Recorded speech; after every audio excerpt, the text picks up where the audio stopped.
فاذكروني أذكركم واشكروا لي ولا تكفرون يا أيها الذين آمنوا استعينوا بالصبر والصلاة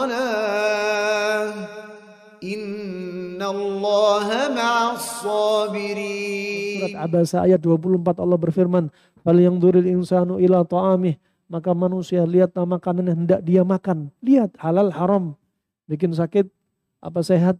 Ini pantangan bagi dia apa bukan. Tadabburi. Ya. Kemudian juga Allah berfirman, "Walladzina kafaru yatamatta'una wa ya'kuluna kama ta'kulul an'am." Adapun mereka orang-orang yang kufar, tidak beriman kepada Allah dan Rasulnya, kalau makan merasakan nikmatnya makanan seperti binatang ternak. Hanya makan tapi tidak tadabbur. Makan tapi tidak mentauhidkan Allah. Makan tapi memusuhi apa? Orang-orang yang mencintai Allah dan Rasulnya. Makanya Allah juga berfirman dalam surat An-Nahl ayat 114. Fakulu mimma razaqakumullah halalan tayyiba washkuru ni'matallahi in kuntum iyyahu ta'budun. Maka makanlah Anda dari apa yang Allah berikan rizki kepada kalian yang halal, yang tayyib, dan ada perintah dari Allah setelahnya. Kalian hendaknya bersyukurlah atas nikmat Allah ini jikalau kalian betul-betul orang yang hanya beribadah kepada Allah, mentauhidkan Allah semata. Nah ini, makan tapi bertauhid, makan ibadah, makan ya menjauhi maksiat, makan ya bermanfaat untuk tubuh dia. Wah ini rahimakumullah jami'an. Sekali lagi, barakallahu fikum, ya maka kapan penyakit ini akan menggugurkan dosa kita? Ya, tentunya hati kembali perlu diperbaiki. Ala wa inna fil jasadi mudghah. Idza salahat hadhil mudghah salaha jasadu kullu. Wa idza fasadat hadhil mudghah fasada jasadu kullu ala wa hiya al-qalb. Kata Allah, di dalam tubuh kita itu ada gumpalan daging. Kalau gumpalan daging ini baik, semuanya baik. Kalau gumpalan daging ini rusak, semuanya rusak. Ketahuilah gumpalan daging itu adalah jantung alias hati kita. Kalau hati kita udah diperbaiki, dikasih musibah sama Allah, dia gak banyak keluh kesah. Dan kemudian apa? Dia justru apa? Sabar, ridho, yang tinggi, syukur. Karena manusia dibagi menjadi 4 derajat ketika dikasih musibah, dikasih penyakit, takdir buruk. Yang pertama dikasih takdir buruk, dia sakit, marah. Nah, kalau dia marah sama Allah Subhanahu wa taala, ya Allah akan marah sama dia. Innallaha idza habba qauman ibtalahum faman radiya falahu ridha man sakhita falahu sukhut. Allah kalau cinta dengan satu kaum, Allah pasti akan coba dia. Kalau dia ridha, Allah ridha. Kalau dia marah, Allah marah. Dikasih penyakit tambah marah, Allah bakal marah. Dikasih penyakit dia ridha, Allah ridha. Ini rahimahumullah jami'an. Jadi kalau kita dikasih penyakit, kita gak sabar, gak gugurin dosa. Efeknya, kalau kita dikasih penyakit, kita gak sabar, dosa gak digugurkan. Rugi banget. Kedua, rugi harta. Sudah kesana kemari, berobat tapi mengingkari takdir Allah. Marah dengan Allah Subhanahu wa ta'ala. Suudzon dengan Allah Subhanahu wa ta'ala. Keliling kesana kemari ngabisin waktu, ngabisin harta, ngabisin tenaga, tapi dosa gak digugurin. Kenapa? Hati dia belum dibenerin. Nah, makanya hati perlu dilurusin. Kemudian derajat kedua, yaitu apa? Sabar. Dikasih musibah sabar. Dalam hadis Anas bin Malik riwayat Abi Daud, Nabi SAW bersabda, "Innama sabru inda sadamatil ula." Sesungguhnya hakikat orang yang sabar ketika awal kena musibah, dia sabar. Jadi sabar itu ketika awal musibah. Bukan sabar sepekan kemudian, sebulan kemudian. Bukan. Kena musibah, saat itu dia langsung sabar, gak banyak keluh kesah. Gak putus asa. Gak suudzon sama Allah. Makanya 3 hari sebelum wafatnya, Nabi berwasiat kepada para sahabatnya, "La tamutanna ahadukum illa wa huwa yuhsinu dzan bi rabbih."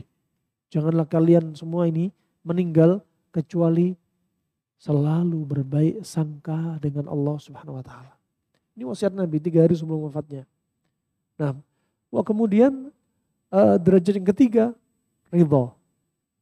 Dikasih musibah dia ridho. Ridho ini hukumnya khilaf di antara para ulama. Ada yang mengatakan wajib, ada yang mengatakan sunnah. Ya, ada Ibnu Rajab Al-Hambali mengatakan hukumnya sunnah. Kemudian derajat yang paling tinggi, syakir. Dikasih penyakit, dia bersyukur. Ini derajat paling tinggi. Dosa dia berapa banyak digugurkan. Sebagaimana seorang salaf mengatakan, dinukilkan Ibnu Qayyim, laula masaibud dunya labu'ithna yaumal qiyamah khusrana. Seandainya bukan karena musibah di dunia, maka di padang mahsyar nanti dia jadi orang rugi. Jangankan padang mahsyar, di alam kubur aja rugi. Kenapa? Banyak dosa gak digugurin. Karena dia jarang sakit. Makanya ciri-ciri penghuni neraka salah satunya di dunia gak pernah sakit. Loh kok bisa? Hadis Abi Hurairah, riwayat Imam Ahmad al-Musnad, Imam Bukhari dalam Al-Adab al-Mufrad, Imam Muslim dalam sahihnya. Ketika Nabi bertanya kepada laki-laki Badu, hal asabaka umumil dam? Kamu pernah kena demam enggak? Ma umumil dam? Apa itu demam? Kemudian kata Nabi SAW, harun bainal jild wal adhalat. Demam adalah panas antara kulit dan otot. Ya, umumil dam adalah panas antara kulit dan otot, itu demam. Kata laki-laki ini, masa obani umumil dam abada. Aku gak pernah kena umumil dam. Jadi demam gak pernah. Karena Nabi bertanya, kenapa Nabi bertanya? Karena orang ini badannya keker, kuat. Sehingga kata Abu Hurairah, Nabi takjub. Penasaran, tanyalah Nabi. Karena ingin memberi pelajaran kepada para sahabat. Kemudian Nabi bertanya, pertanyaan kedua. Karena termasuk apa? 2 penyakit paling ringan, 2 penyakit paling banyak diderita. Tapi ini orang gak pernah sakit ini sama sekali. Kemudian Nabi bertanya, hal tasaddaqta? Apa kamu pernah kena pusing? Mas sudah. Apa itu pusing? Kemudian dijawab oleh Nabi, pusing bahasa dari wahyu. Allah, malaikat Jibril, melalui malaikat Jibril disampaikan kepada Nabi, apa itu pusing? Kata Nabi SAW, Rayhun ya'taridu fir'as wa yadribu al-asab. Pusing adalah angin yang menumpuk di kepala dan dia menekan saraf. Makanya berapa banyak di antara Anda punya vertigo, migrain, pusing. Kalau sudah sendawa, permisi akramakumullah, buang kentut, angin, pusingnya langsung enteng. Ini pusing karena uap. Bisa uap panas, bisa uap dingin. Makanya ada vertigo, migrain sifat panas, ada vertigo, migrain sifat dingin. Nah, kemudian kata laki-laki ini, ma'asabani sudah abadah. Sama sekali aku gak pernah kena demam, gak pernah kena pusing. Setelah laki-laki ini pergi, Nabi berkata kepada para sahabatnya, kalau kalian pengen lihat ciri-ciri penghuni neraka, lihat laki-laki tadi, seumur-umur gak pernah sakit.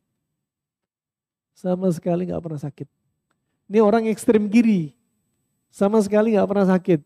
Ada yang ekstrem kanan, sakit terus. Dikit-dikit sakit, seminggu sekali sakit, badannya remek. Kenapa?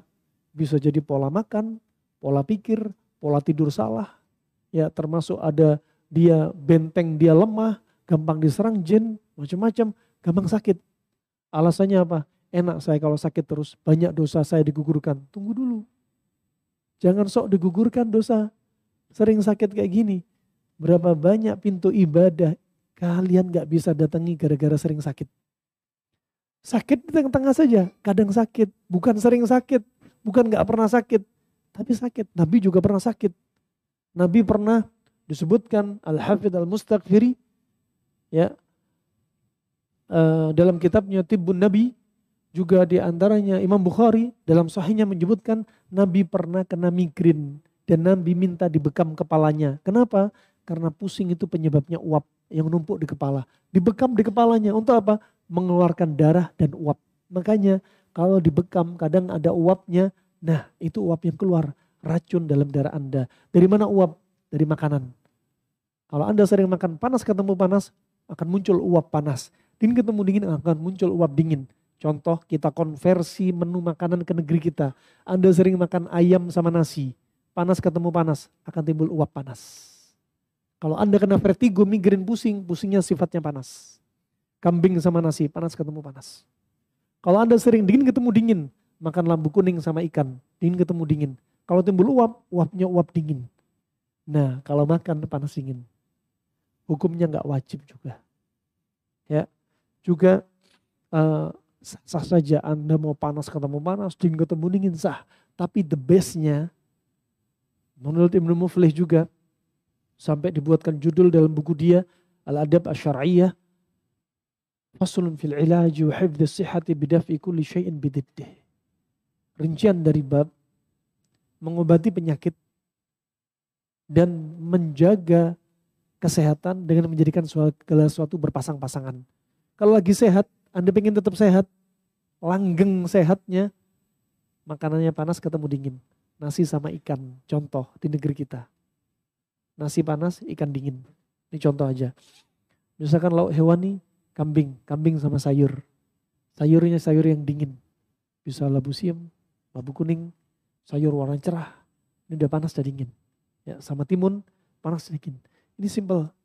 Kalau Anda punya penyakit dingin juga, obatnya lawannya. Makanan minuman Anda yang panas-panas. Fa ini rahmanani wa rahmakumullah jami'an. Kemudian kata disebutkan hadis Abu Hurairah ini, kemudian Allah berfirman, "Tsumma yasta'nifu al-amal." Setelah Anda sakit, Anda sabar, daging Anda dibersihkan, darah Anda dibersihkan, Anda bisa apa? Bisa memperbarui amal Anda dengan kondisi nyaman dan ringan. Sampai kata Al-Manawi rahimallahu ta'ala, ya, efek dari setelah Anda sembuh dari sakit, beliau katakan, wa yakhruju minhu kayaumi waladatuhu ummuhu. Maka dia seolah-olah seperti anak yang baru dilahirkan oleh ibunya. Dosa dihapuskan, racun dibersihkan. Dan Anda mendatangi amalan, mau amalan dunia, mau amalan ibadah, dalam keadaan lebih ringan. Setelah melalui proses sakit yang Anda rasakan. Fa ini rahmani wa rahmakumullah jami'an barakallahu fikum. Kapan dosa itu akan, penyakit itu akan menggugurkan dosa kita, tentunya tak luput dari syarat. Tak luput dari syarat dan terkait dengan hati kita. Kalau hati kita baik, semua ikut baik. Ya. Kalau sudah sakit, isinya celaan, isinya makian. Mencela penyakit gak boleh. Mencela musim gak boleh. Mencela makhluk Allah gak boleh. Ada orang misalkan ada sifat fisiknya, disifati hidungnya pesek, orangnya pendek, dicela, dimaki, ini gak boleh. Karena ciptaan Allah. Termasuk musim hujan dicela, dimaki. Ya wajar kalau banjir di mana-mana. Ya, maksiat di mana-mana, ya wajar. Air hujan harusnya nikmat, rahmah, angin kabar gembira, anginnya jadi puting beliung. Airnya jadi bencana banjir. Kenapa? Ya karena maksiat kita. Yang disalahkan pemerintah, yang disalahkan bendungan jebol. Ya, harusnya disalahkan maksiat apa yang sudah kita lakukan. Ya, ada gempa bumi. Harusnya kita tanya, ya, bukan hanya tanya, kenapa gempa bumi? Ada lapisan yang geser di bawah. Kenapa enggak tanya siapa yang geser lapisan? Bukankah malaikat disuruh Allah Subhanahu wa taala? Ada tsunami, kenapa? Nah, ada gelombang besar, ada kubangan besar, pergeseran, air laut masuk, kemudian dituangkan, ditumpahkan jadi gelombang besar. Kenapa berhenti sampai di situ? Kenapa nggak mikir dosa apa yang sudah dilakukan? Ya, ternyata banyak orang murtad, ternyata banyak orang yang meninggalkan masjid, sholat 5 waktu, adzan pun nggak berkumandang. Ternyata banyak yang kawin kontrak, ternyata banyak yang kawin sesama jenis, ternyata banyak yang judi. Nah, ini kenapa ada koreksi? Nah, ini rahimahumullah jami'an. Dan barakallahu fikum, ya, sekali lagi, kadang penyakit yang diderita manusia itu bertingkat-tingkat, juga tergantung imannya. Sebagaimana Nabi telah bersabda, inna idhamal jazai ma'a idhamil balai. Sesungguhnya besarnya pahala itu tergantung dari besarnya cobaan. Termasuk cobaan sakit. Nabi juga bersabda, inna asyadan nasi bala'an al-anbiya, thummal amsal wal amsal. Orang yang cobaannya paling berat itu para nabi. Kemudian setelahnya dan setelahnya. Makanya Nabi SAW ketika dipegang tubuhnya, ketika menjelang wafatnya, ketika sakitnya, ya Rasulullah, innaka tu'ak wa'kan syadidan. Ya Rasulullah, demam kamu parah banget. Kemudian kata Rasulullah SAW, ajal, iya tentu. U'ak kama yu'aku rajulaini minkum. Ya, aku merasa demam sebagaimana dua di antara kalian para sahabat, kalian demam. Artinya apa?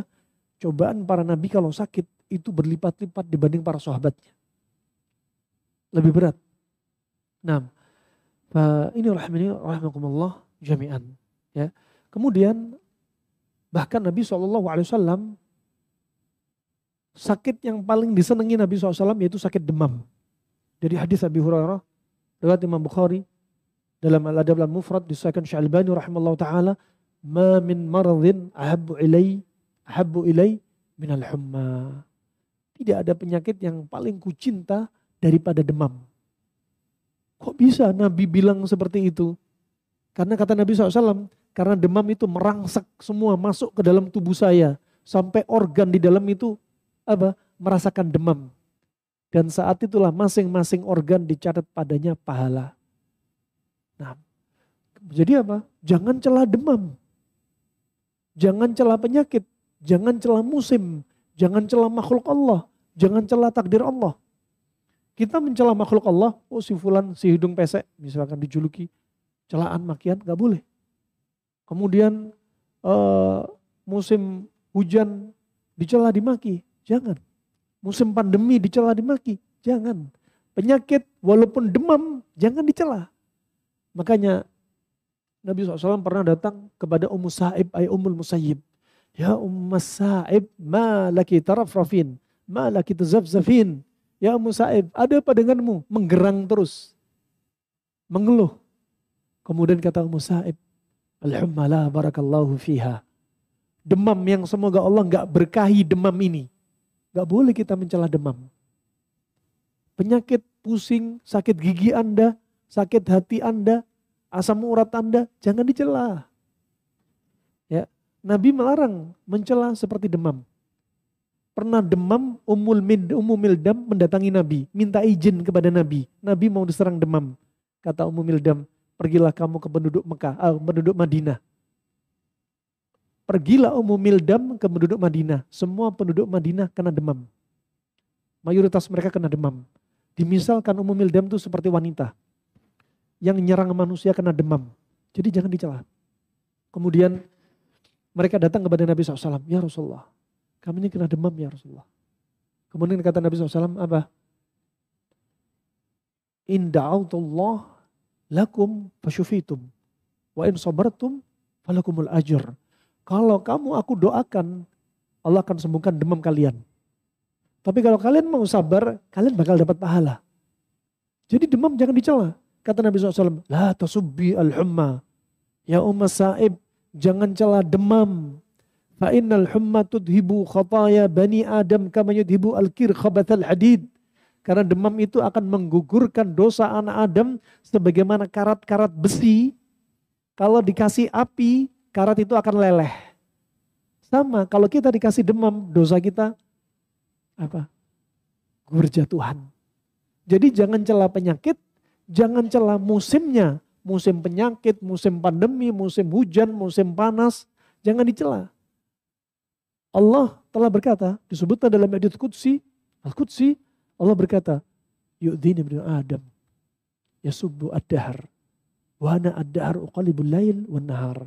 Telah menyakiti diri aku, anak Adam, yang dia mencela masa, padahal akulah yang menciptakan masa, akulah yang membolak-balikkan siang dan malam. Termasuk musim hujan, musim pandemi, musim panas, itu ciptaan Allah semua. Ini termasuk masa. Jangan celah masa. Kalau kita mencela masa, kita mencela Allah Subhanahu wa taala, mencela makhluk Allah Subhanahu wa taala. Penyakit jangan dicela, masa, musim jangan dicela. Termasuk ciptaan Allah, makhluknya jangan dicela. Nah, ini rahmanakumullah jami'an. Nabi SAW juga kena demam dan demamnya sangat tinggi sekali. Nah, kemudian barakallahu fikum, kalau kita sakit sekali lagi, jangan ketika sakit itu yang disalahkan Allah Subhanahu wa taala. Ini adab bagi kita. Biar dosa kita digugurkan. Bukan sakit dikasih penyakit tambah dosa. Ya. Bukan ketika sakit pergi ke dukun tambah dosa. Ketika sakit mencela takdir tambah dosa. Ketika sakit putus asa tambah dosa. Ketika sakit ya suudzon sama Allah tambah dosa. Ya, ketika sakit tambah marah tambah dosa. Makanya adab yang diajarkan oleh Allah langsung ketika Allah berfirman, ma asabaka min hasanatin faminallah wa ma asabaka min sayyi'atin famin nafsik. Apa-apa yang Anda rasakan dari nikmat nisbatkan kepada Allah. Tapi kalau Anda dapat malapetaka, Anda dapat penyakit, dapat takdir buruk, nisbatkan karena diri Anda sendiri. Jangan salahkan Allah Subhanahu wa taala. Allah berfirman, wa ma asabakum min musibatin fabima kasabat aydikum wa ya'fu an katsir. Tidaklah musibah yang menimpa kalian semua kecuali karena dosa-dosa Anda. Nah, dosa lagi. Termasuk kalau penyakit kena kita, apa dosa kita? Juga Allah berfirman, "May ya'mal su'an yujza bih." Ya. Barang siapa berbuat buruk, dia akan balas. Sama termasuk kalau pola makan kita buruk, kita bakal kena penyakit. Jadi jangan salahkan Allah. Allah enggak makan, Allah enggak minum. Kitalah yang makan, kita minum. Kalau makan kita jorok, darah kotor, timbul penyakit. Ada yang mandul lama enggak punya anak, ada yang kena stroke, ya, ada yang kena kanker. Jangan salahkan Allah. Nisbatkan karena diri kita sendiri. Ya. Nah, al jaza min jinsil amal.